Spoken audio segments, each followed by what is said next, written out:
Big shout. Pressure goes on early. Pakistan like that. That gets. Defending champion হিসাবে নিজেদের মাটিতে champions ট্রফিতে খেলছে পাকিস্তান। স্বাভাবিকভাবেই দলটিকে নিয়ে বড় প্রত্যাশা সমর্থকদের।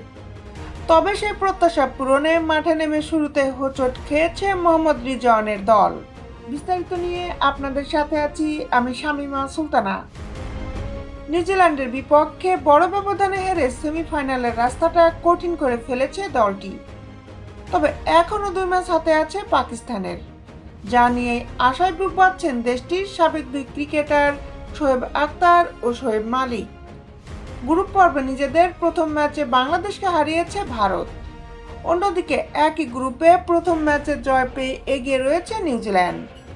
তাই বাংলাদেশ ও পাকিস্তানের জন্য সেমিতে যাওয়া একটু কঠিনই হয়ে দাঁড়িয়েছে। তবে এখনও নিরাশ হতে চান না 2 পাকিস্তানি কিংবদন্তি। শোয়েব মালিক সাংবাদিকদের উদ্দেশ্য করে বলেন, আমি খুবই আশাবাদী যে পরের ম্যাচে আমাদের ভারতকে হারানোর দারুণ সুযোগ রয়েছে। এরপর বাংলাদেশের সঙ্গে জয়ের ধারা অব্যাহত রাখতে হবে। এটা ঠিক যে আমাদের মনোবল এখন তলানিতে, আত্মবিশ্বাসও কমে গেছে, কিন্তু আমার মনে হয় এখনও নিজেদের চেনানোর বাকি আছে।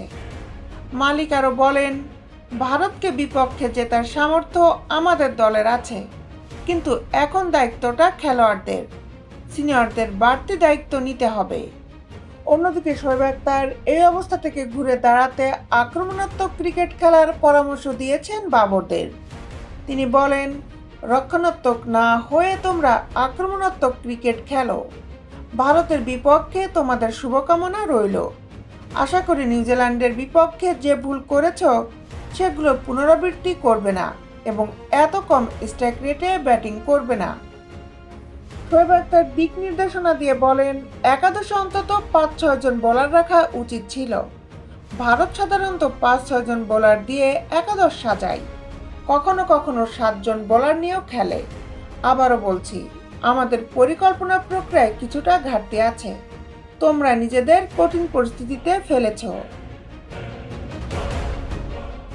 দেশ বিদেশের খেলার আপডেট নিউজ পেতে আমাদের সাথেই থাকুন। Justice sports, Dhaka.